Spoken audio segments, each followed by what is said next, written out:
Hello, Wayne Roach here again to read you 31 of Deuteronomy. Moses continued speaking to the people of Israel and said, I'm now 120 years old and no longer able to be your leader. Besides this, the Lord has told me that I will not cross the Jordan. The Lord your God himself will go before you and destroy the nations living there so that you can occupy their land, and Joshua will be your leader, as the Lord has said. The Lord will destroy those people just as he defeated Sihon and Og, kings of the Amorites, and destroyed their country. The Lord will give you victory over them, and you is to treat them exactly as I have told you. Be determined and confident. Do not be afraid of them. Your God, the Lord himself, will be with you. He will not fail you or abandon you. Then Moses called Joshua and said to him, in the presence of all the people of Israel, be determined and confident. You are the one who will lead these people to occupy the land that the Lord promised to their ancestors. The Lord himself will lead you and be with you.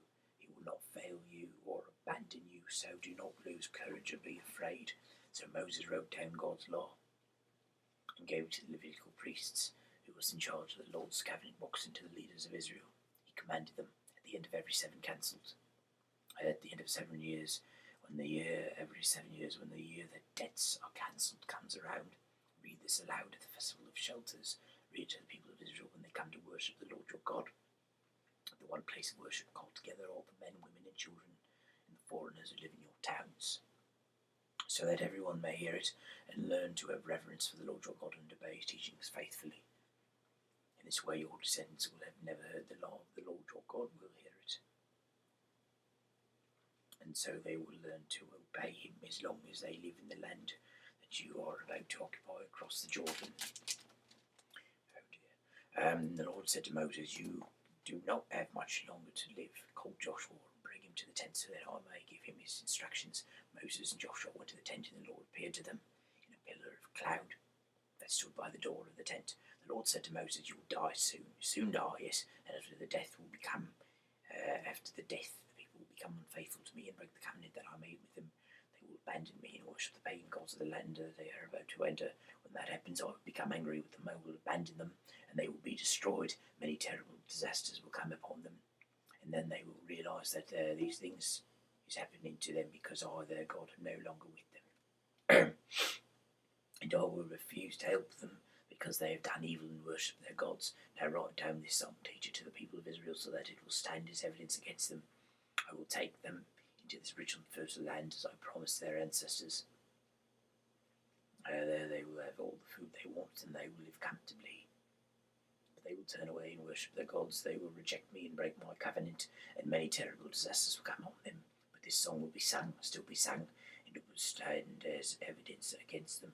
Even now, before I take them into the land that I promised to give them, I know that they is thinking. The same day Moses wrote down this song and taught it to the people of Israel. Then the Lord spoke to Joshua, son of Nun, and told him, be confident and determined. You will lead the people of Israel into the land that I promised them, and I will be with you. Moses wrote God's law in a book, taking care not to leave out anything. When he finished, he said to the Levitical priests who was in charge of the Lord's covenant books, take this book of God's law and place it beside the covenant books of the Lord your God, so that it will remain there as a witness against his people. I know how stubborn and rebellious that they are. They have rebelled against the Lord during my lifetime. They will rebel even more after I am dead. Assemble all your tribal leaders and officials before me so that I can tell them these things. I will call heaven and earth to be my witnesses against them. I know that after my death the people will become wicked and reject what I have taught them, and in time to come they will meet with disaster because they will have made the Lord angry by doing what he has forbidden. That is the end, yes, of 31 of Deuteronomy. So I say good night and God bless.